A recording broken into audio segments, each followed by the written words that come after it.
오늘 본문 말씀으로 제자를 부르시는 예수님이라는 제목으로 말씀 나누길 원합니다.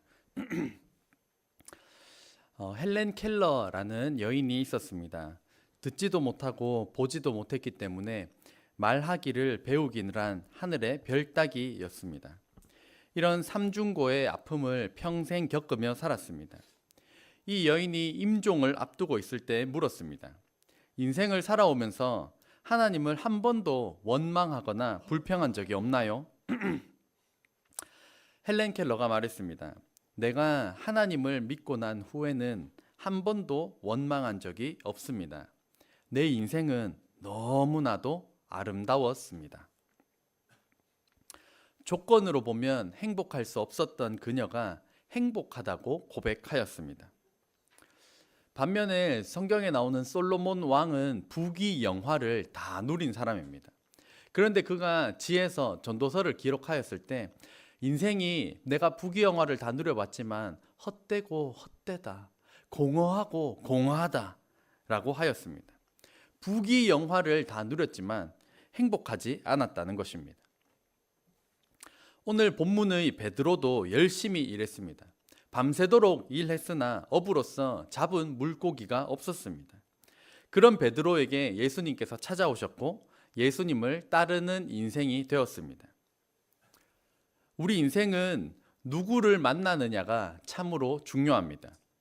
속담에도 친구 따라 강남 간다라는 말이 있듯이 인생은 누구를 만나느냐에 따라 좌지우지 될 때가 많습니다. 자녀들을 위해서 기도하실 때 꼭 만남의 축복을 위해서 반드시 기도하시고 그 중에서도 최고의 복인 예수님을 만남으로 최고의 인생을 살아가는 저와 여러분 되시기를 주의 이름으로 축복합니다. 오늘 본문에 예수님께서는 말씀을 들으러 온 무리를 가르치기 위하여서 시몬 베드로의 배에 올라가십니다. 그때 어부인 베드로를 포함하여서 다른 동료들도 밤새도록 고기 잡기를 마치고 다음 조업을 준비하기 위해 그물을 다 씻고 준비하였습니다. 집에 갈 준비를 마쳤습니다. 무리에게 하나님의 말씀을 가르치셨지만 같이 타고 있던 베드로도 예수님께서 하시는 말씀을 옆에서 들었습니다. 말씀을 듣는 와중에 이 베드로에게는 1차적으로 감동이 왔을 것입니다. 왜냐하면 예수님께서 시몬 베드로에게 가당치도 않은 말씀을 하셨는데 베드로가 순종했기 때문입니다. 예수님께서 말씀하십니다. 말씀을 마치시고 시몬에게 이르시되 깊은 데로 가서 그물을 내려 고기를 잡으라.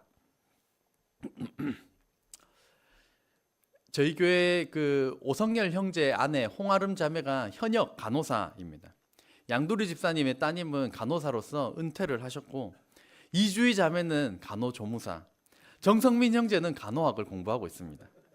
이런 사람들 앞에 제가 이 분야 전문가도 아니면서 간호사에 대해, 간호직에 대해, 환자를 돌보는 방법에 대해 이러쿵 저러쿵 제가 늘어놓는다면 겉으로는 예 하겠지만 속으로는 알지도 못하면서 이렇게 자기 전문이 영역이 아닌 영역에 대해서는 사람들이 이렇게 반응할 것입니다. 그런 상황이 베드로에게 벌어진 것입니다. 베드로는 숱한 풍파를 이겨내고 배 위에서 뼈가 굵은 사람이고 예수님은 육체적으로는 목수의 아들, 나무를 갈고 닦고 제작하는 목수의 신분이었습니다. 그런 목수 예수님께서 어부 베드로에게 깊은 데로 가서 그물을 내려 고기를 잡아라 라고 말씀하신 것입니다. 만약에 베드로가 예수님께서 무리에게 하시는 말씀을 귀담아 듣지 않았다면, 예수님의 메시아 되심을 인정하지 않았다면 어디 이런 이상한 사람이 다 있나, 전문가인 내가 밤새도록 그물을 내렸고 이제 그물을 다 씻어 놓았는데 당신 지금 뭐 하는 거야? 당신! 막 이렇게 멱살을 잡았을지도 모를 일입니다. 그런데 예수님의 말씀을 쭉 듣다 보니까 1차적으로 예수님이 메시아이심을, 예수님이 단순한 인간이 아니심을, 이것을 인정하게 되었기 때문에 그 말씀에 순종할 수 있었던 것입니다. 5절 6절 말씀을 보면 시몬이 대답하여 이르되 선생님, 우리들이 밤이 새도록 수고하였으되 잡은 것이 없지만은 말씀에 의지하여 내가 그물을 내리리이다 하고 그렇게 하니 고기를 잡은 것이 심이 많아 그물이 찢어지는지라. 시몬 베드로는 자기의 방법, 자기의 생각, 자기의 경험을 내려놓고 예수님의 말씀에 순종했더니 고기를 잡은 것이 심이 많아 그물이 찢어질 지경이 되었습니다. 본문을 통해서 우리에게 주신 첫 번째 교훈, 첫째, 같이 읽겠습니다. 시작.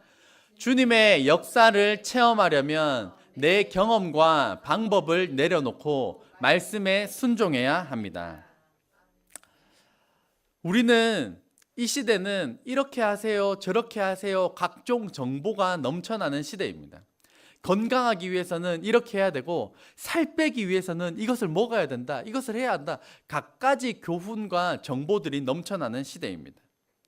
그 중에서도 하나님께서는 이 주님의 말씀에 순종한다면 주님께서 베푸시는 기적을 체험하는 인생이 될 것이다 라고 약속하고 계십니다. 저의 그 간증을 나누고 싶은데요. 제 군대 생활입니다. 제가 군대를 2007년도에 갔는데요.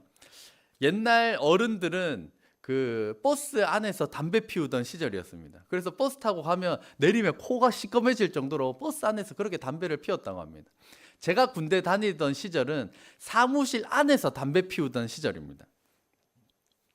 그때 이제 제가 행정개원으로서 이제 사무실 안에 있어야 됐고, 그 행정실 안에 간부가 4-5명이 오면 이야기하면서 이제 거기서 담배를 피기 시작하는 겁니다. 뭐 줄담배 열심히 피면 그 앞에 이제 하얘지면 이제 거기서 자리를 피할 수 없는 저는 그냥 껌뻑껌뻑 그냥 그걸 다 마셔야 합니다.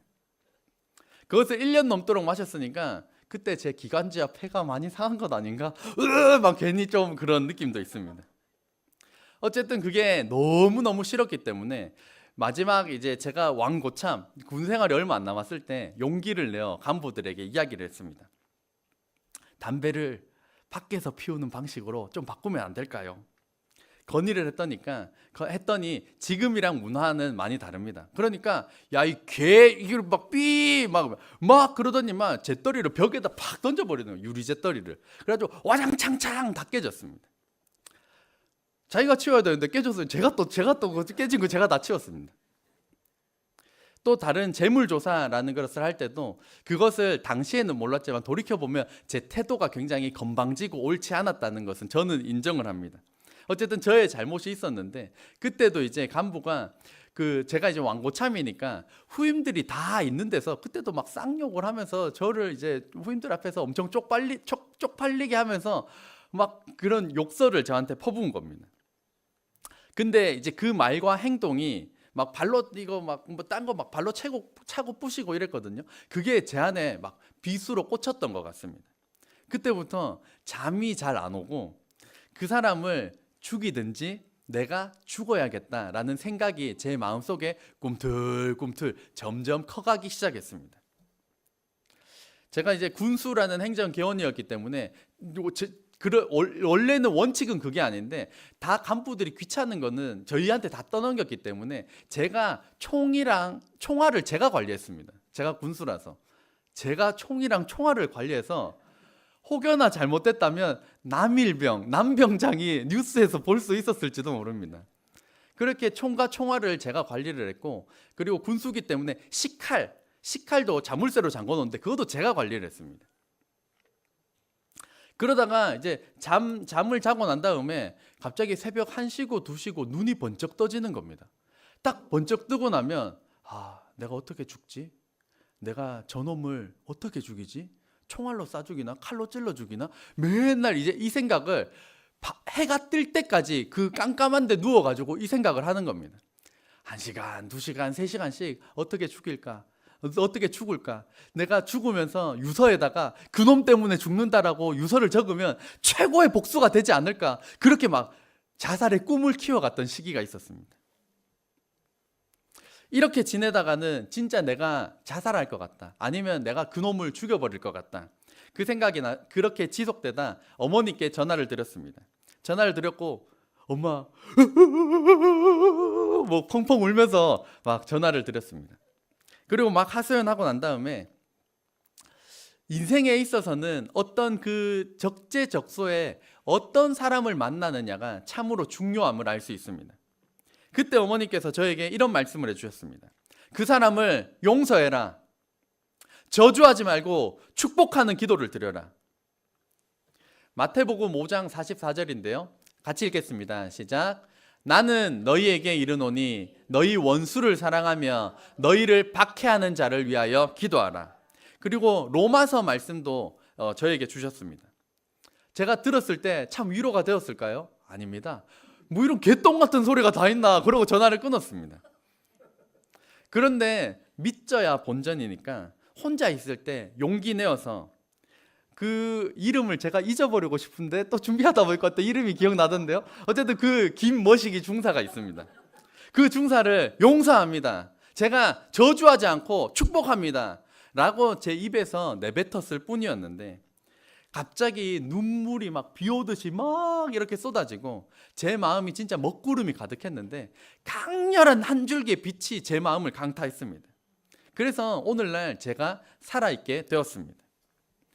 만약에 말도 안 되는 소리라고 제가 치부했더라면 오늘날 하늘이 하루 하엘이 하랑이와 저는 이 세상에 없었을지도 모를 일입니다. 비행기가 하늘을 날 때 가장 큰 장애물은 공기라고 합니다. 반대로 비행기가 하늘을 날 수 있게 만드는 것 역시 공기라고 합니다. 공기는 비행기가 하늘을 나는 데 있어 가장 큰 장애물이자 하늘을 날 수 있게 만드는 것도 공기입니다. 내 인생을 방해하는 것은 과거의 나, 경험해 본 나, 고집이 있는 나입니다. 시퍼렇게 살아있는 내 생각과 내 고집이 내 인생의 가장 큰 장애물일 때가 덜어 있습니다. 베드로가 예수님께서 깊은 데로 가서 그물을 내려라라고 했을 때 나 전문가라고 뭐 어디 목수가 그런 말 하냐고 이러면서 그 말을 무시했더라면 그물이 찢어지는 것 같은 이 메시아 예수님을 만날 영접할 그런 기회를 놓쳐버렸을 것입니다. 우리는 과거의 나를 떨쳐버리고 미래를 향해 나아가야 합니다. 사탄은 언제나 과거에 집중하게 만들지만 하나님께서는 언제나 미래를 향해 나아가게 하십니다.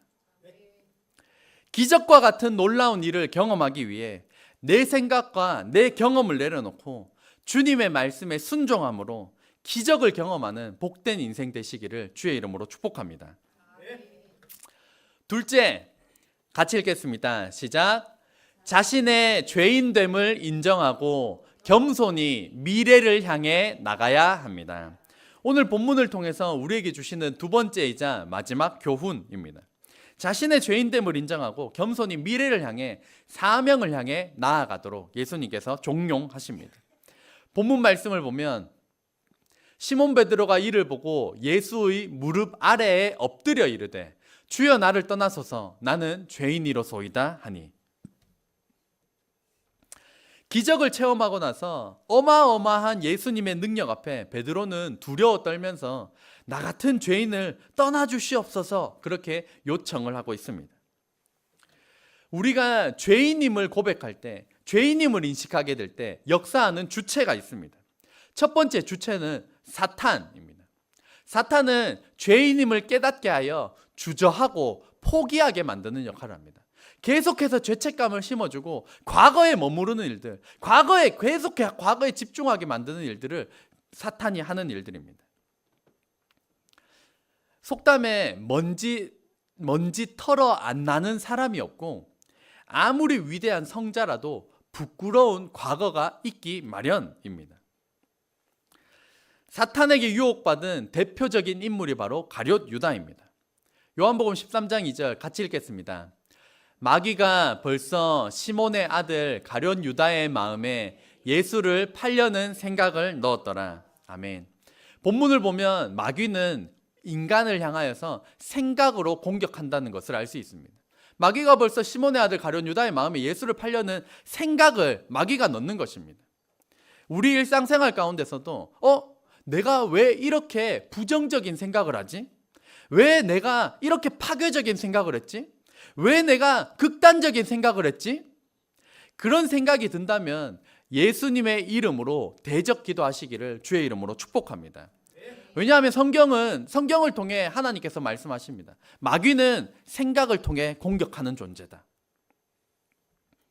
그렇게 마귀에게 공격받은 가룟 유다는 마귀가 넣어준 생각대로 예수님을 은 30냥에 팔아버립니다.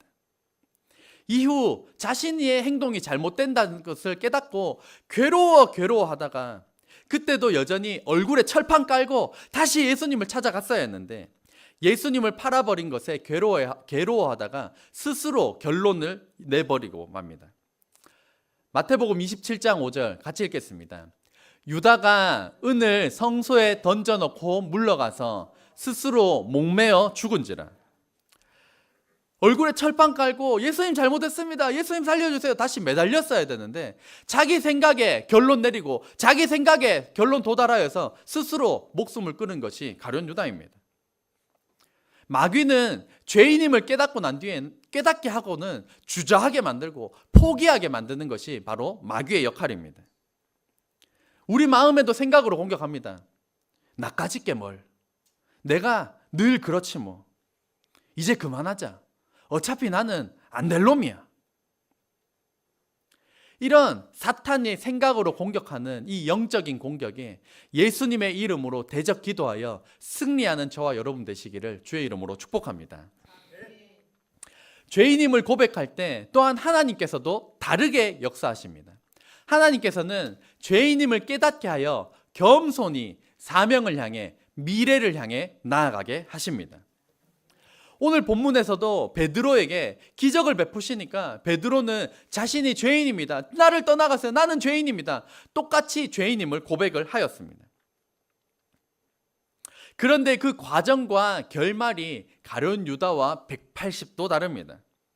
예수님께서 말씀하십니다. 예수께서 시몬에게 이르시되 무서워하지 말라, 이제 후로는 네가 사람을 취하리라 하시니 그들이 배들을 육지에 대고 모든 것을 버려두고 예수를 따르니라. 사탄은 주저하게 만들고 포기하게 만들지만 하나님께서는 오히려 사명을 주셔서 미래를 향해 나아가도록 베드로를 이끄셨습니다. 가룟 유다와 베드로의 죄질의 차이는 50보 100보 거기서 거기입니다. 왜냐하면 가룟 유다는 예수님을 팔아버렸지만 베드로도 마찬가지로 예수님을 모른다고 부인하고 3번 추궁하니까 내가 모른다고 맹세하고 저주하면서 예수님을 저주하면서 부인하고 배신했던 것이 바로 베드로입니다. 그 죄의 질은 가룟 유다나 베드로나 50보 100보였습니다. 그럼에도 가룟 유다는 자기 생각대로 그 결론에 다다라서 스스로 목숨을 끊어버렸고 베드로도 괴로웠지만 어찌할 바를 몰라서 다시 어부의 자리로 돌아가 있었을 때 포기하고 싶고 주저앉고 싶은 그 마음 한가득일 때 예수님께서 다시 이 베드로를 찾아오셔서 내 양을 먹여라, 내 양을 쳐라라고 하시는 사명의 길로 다시 예수님께서 이끌어 주셨습니다. 이처럼 하나님께서도 우리가 얼마나 악한 죄인인지 예수님의 십자가를 통해서 우리를 깨닫게 하시지만 그 결과가 우리로 주저하게 만들고 포기하게 만드는 것이 아니라 오히려 사명의 길로 이끌어 가십니다. 인생에 있어서 큰 아픔과 실패를 겪었지만 그것을 디딤돌로 삼은 수많은 사람들이 있습니다. 구성애 선생님은 어릴 때 옆집 오빠에게 성폭행을 당했습니다. 거기다가 성병도 있는 오빠였습니다. 그렇게 성폭행을 당했지만 결국에는 이 무너진 사회, 이 무너진 성교육, 내가 이렇게 피해를 입었기 때문에 우리나라를 한번 세워봐야겠다라고 하면서 온전한 건전한 성교육을 위해서 자신의 인생을 다 바친 사람이 구성애 선생님입니다. 또 일본에서는 쓰나미로 인하여서 너무나도 많은 피해를 입고 너무나도 죽은 사람들이 많은데 그것을 예방하고 피해를 최소화하기 위해서 학교 교육이 잘 되어 있다고 합니다. 그 학교 교육 강사 중에는 자기 자식을 쓰나미로 인해서 잃어버린, 사망한 그 아픔을 지닌 사람이 이 아이들에게는, 다른 가정에게는 이런 것이 반복되지 않도록 하기 위해서 학교 교육에 자신의 인생을 들인 사람들도 있습니다. 우리나라에서는 저 1388이 전화하는 곳인데요. 청소년들에게 24시간 동안 언제든지 전화해서 상담을 받을 수 있는 곳입니다. 대인관계, 학업, 진로, 우울증, 자살 충동과 같은 그 모든 내용들을 가지고 1388 전화하면 24시간 상담가가 대기를 하고 있습니다. 여기도 마찬가지로 자기 자녀가 자살로 목숨을 끊었을 때 그 아픔을 가지고 다른 가정에는 이런 일이 발생하지 않았으면 좋겠다. 다른 청소년들에게 발생하는 이 일만은 막아야 된다. 그렇게 마음을 먹고 이 일에 최전선에 뛰어든 분들이 많이 계십니다. 이처럼 우리도 이런 아픔, 저런 아픔, 이런 결핍, 저런 죄악, 그런 것들을 겪으면서 살아가는 저희들이지만 그것을 그대로 방치하면 아픔은 아픔이 될 뿐이고 결핍은 결핍이 될 뿐입니다. 하지만 이 사람들이 그것을 오히려 재료로 삼아서 승화시켜서 이 사명의 길로 나아갔던 것처럼 아픔이, 내가 겪은 아픔이 아픔에서 그치지 않도록, 내가 겪은 어릴 적에 그 결핍이 그 결핍으로 끝나지 않도록, 이것을 모든 인생의 희로애락을 재료로 사용하시며 또한 이것을 승화시켜서 하나님께서 사명의 길로, 하나님께서 우리에게 허락하신 사람들에게 위로하고 힘과 소망을 주는 그러한 일들로 저와 여러분을 사용하실 때 믿음으로 저희들의 삶을 들여 아픔이 아픔으로, 결핍이 결핍으로 끝나지 않고 이 사명의 길을 완수해 나아가는 저와 여러분 되시기를 주의 이름으로 축복합니다. 기도하겠습니다.